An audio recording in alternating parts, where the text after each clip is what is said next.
feel emotional. I don't want to cry though. I'm part of this collective, and I feel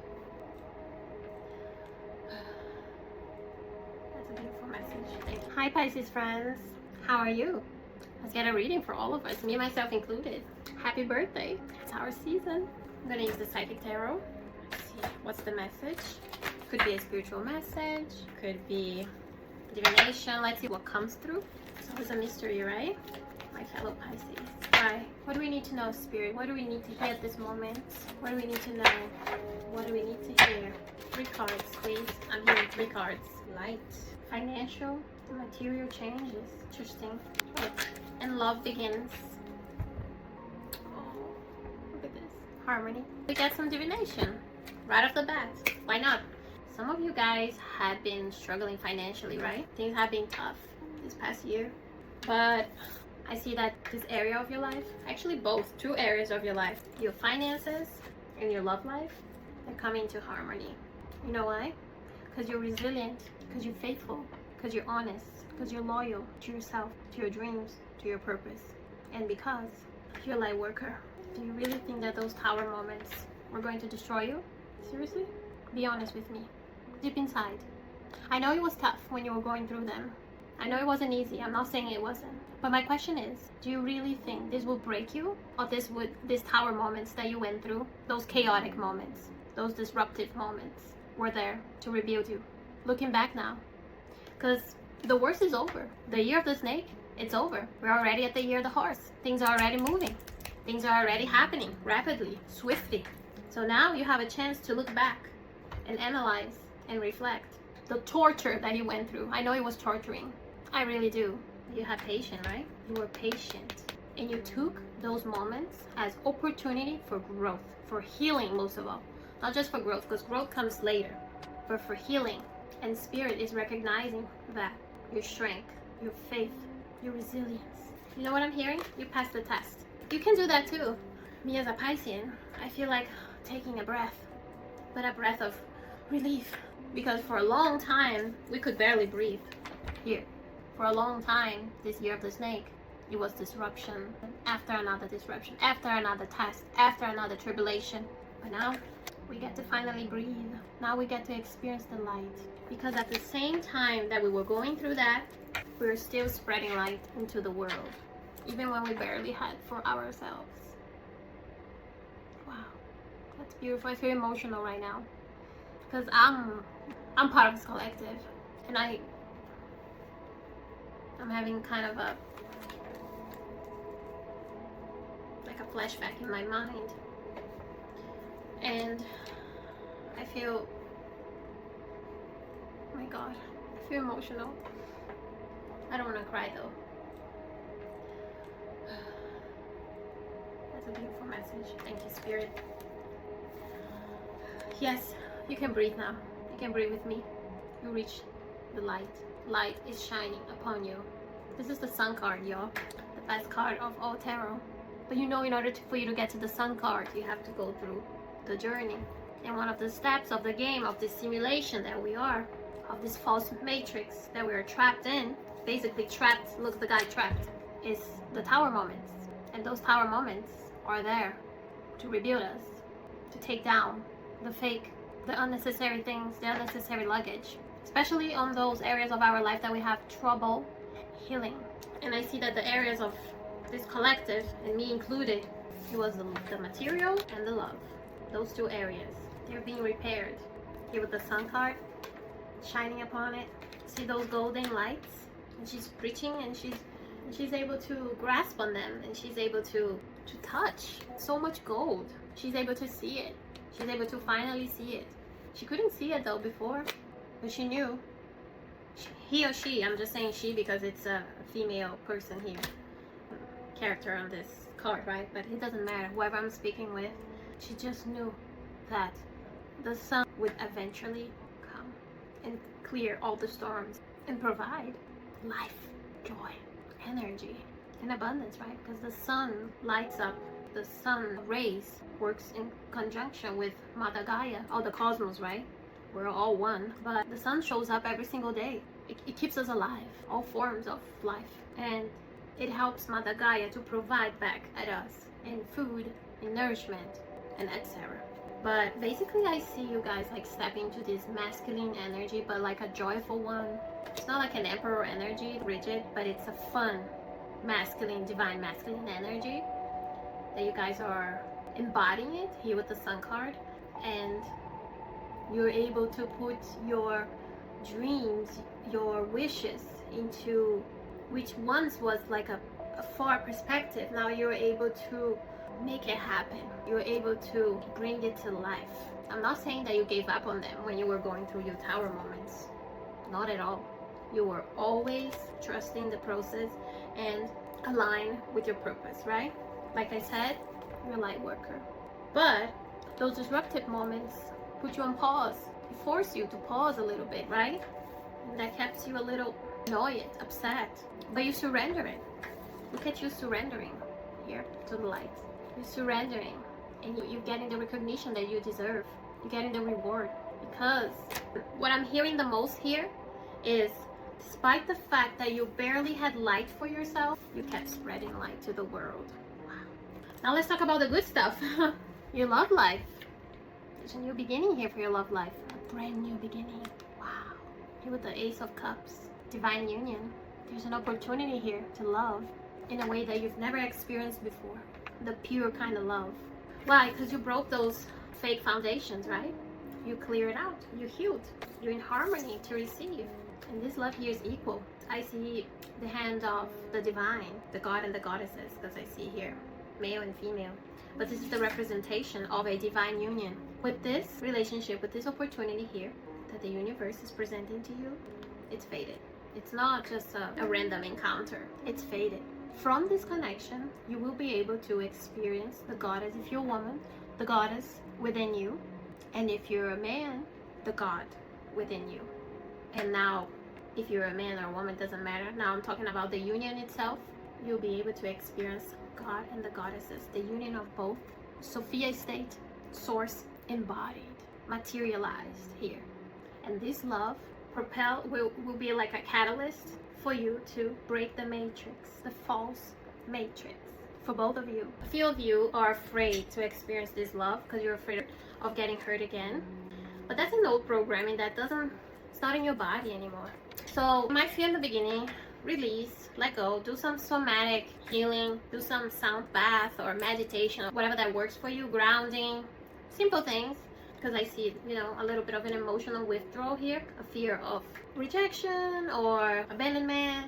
My advice here, which is not mine, it's from spirit, is, I'm just a messenger, is don't fear. You're meant to experience this. It's fated. You're meant to experience the way it is, with no expectation, with obviously have the best expectations, right? Why not? But I'm saying being present, enjoying every single moment, because it's just starting. You see the rainbow here, it's happy. It's happy. It's blessed. I see lucky on your path, on your love path. And it's both of you holding the cup. It's not just one person. It's both. It's a divine union. It's balanced. It might be a little unbalanced in the beginning, like I said, because I see here an emotional withdrawal for one of the parts or both of the parts, because you're going to be mirroring each other. This is a divine union. Could be a twin flame experience. Could be a soulmate. But I'm picking up more on a twin flame. But you see, they're both equally holding the cup, holding the love. So the love is mutual. That's what I'm trying to say. The love here is mutual. Trust on the feeling, on the connection. It's harmonious. Because you got the Lover's card and the Ace of Cups. But it's still your choice. Because the Lover's card gives us a choice. You still have to choose. The universe will give you this opportunity, but you still have to choose if you're going to take it or not. But it's fated. And you might even try to, at the beginning, to escape, to run away from it. I'm sensing a little of a run and chaser dynamic in the beginning, which is annoying, but spiritual strength. Yeah, here with the strength card. This is a beautiful card. You're strong enough. You are strong enough to hold. You have a strong vessel. That's what I'm hearing. You've been prepared this entire time for this fated relationship, and you're strong enough and you're capable enough to hold this love. Wow. Don't fear. We have a blessing here. Guys, we have a blessing here. You have no idea how I feel so emotional here. You have the Lover's card and the Ace of Cups. Okay, I don't think I need to say anything else, right? But in your finances, you're gonna have like a big material change. For some of you, I'm getting like a palm reading. It's also faded. You know what else I'm hearing? For many years, and especially last year, you question yourself, why? Why my finances are in such a trouble? Why I'm struggling? For a moment, you just wanted to disappear from the matrix. But that was the game. That was the test, is to see if you were going to escape like you always do. Pisceans, right? With Neptune, that's what we do. We escape. We travel. We go to different ethereal places because the matrix here is sometimes unbearable. But I'm hearing that you passed the test. You passed the test of life. For many years, you denied the material. You despised money and love too, but not in the same. Love a little bit less because you're a light worker, you're a loving being. You are much closer to love, the love frequency, than the money frequency. But for the most part, you rejected. You rejected money, you rejected wealth, you thought it was the root of all evil. You know, you had those programming from family, from bloodline, from church institutions, etc., from your upbringing, from your peers. But something's shifted this year of the snake, this past 2025. And you passed the test. You've learned the importance of money, of this frequency here. It's one of the most important energies, I would say. It's actually the most important energy. It's such a blessing. It's what can take you out of this simulation. And you've learned that the hard way though, but you did. See, some of you got like a palm reading or something, or some of you work with that, or if you don't, I'm seeing that you're gonna start learning about it. Maybe that could be me, I don't know.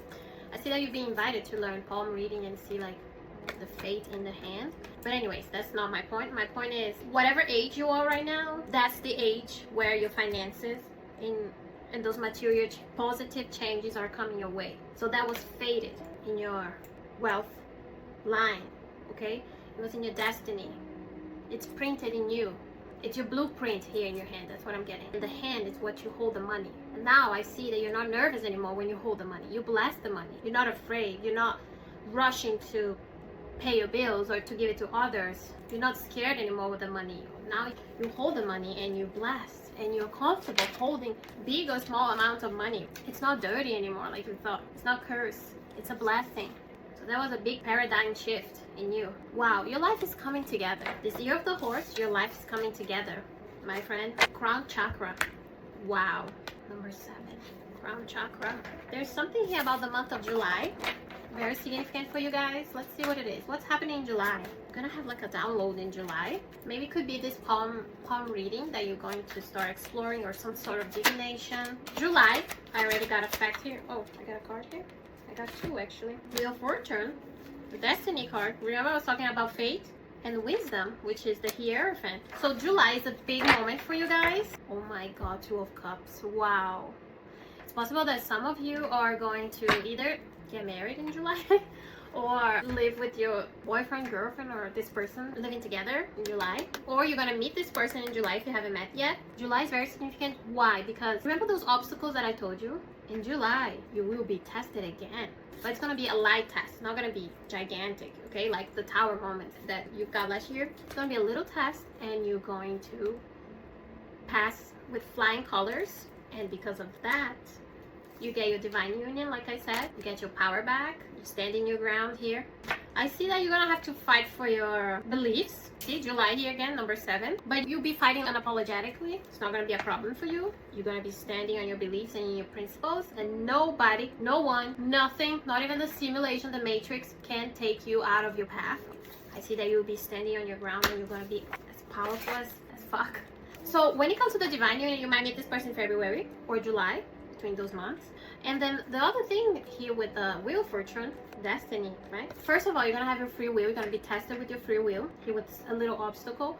You pass the test because I believe in you. You're standing in your ground, remember? And then the Wheel of Fortune, the wheel is gonna turn in your favor. The wheel of life. Also, you're coming out of this incarnation cycle, this trap, this matrix trap. I see a huge awakening happening in July. I see fate, destiny being applied in your life. Finally, once and for all. That's when your life finally starts. It's in July. And I see that the Wheel of Fortune, it's bringing you movement.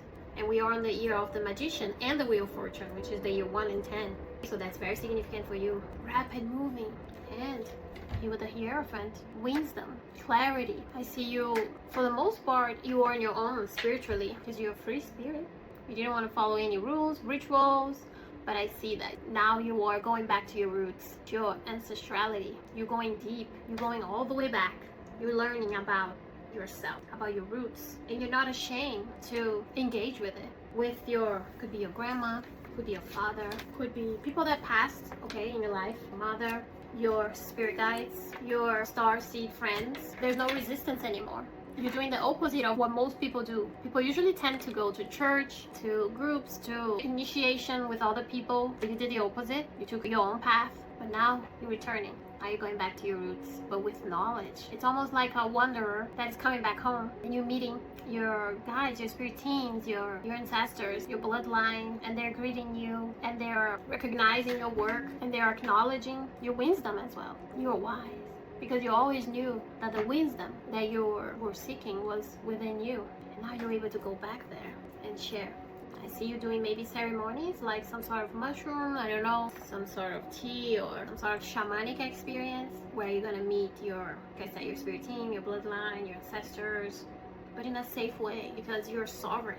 You know about yourself now. You're not learning from them. You learn from within, and now you're sharing with them. A fire ceremony could be significant. Wow, I guess that was the message. Should I take a final one? Or this is enough? What's the advice? Let's get 2 cards. We got 1 card here. The Empress. Wow. We got the second one too. Yeah. The advice here is be ready to receive. Be welcoming. Be receptive. Because life is about to give you. You finally found the balance here in the Empress archetype. Connection with Aphrodite, right? Big time here. When love comes, don't overlook. Do not fear. Because the love is abundant. Look around. There's a hand here. There's a divine hand here offering you love. Be open. That's the advice. You be tested. Be open. Be receptive. Be abundant. Don't be scarce. You radiate love. You have plenty for you and to share. So that is the message. You're strong. You've got this. That was the message. I hope that was helpful. Thank you so much for watching. Happy birthday and follow for more.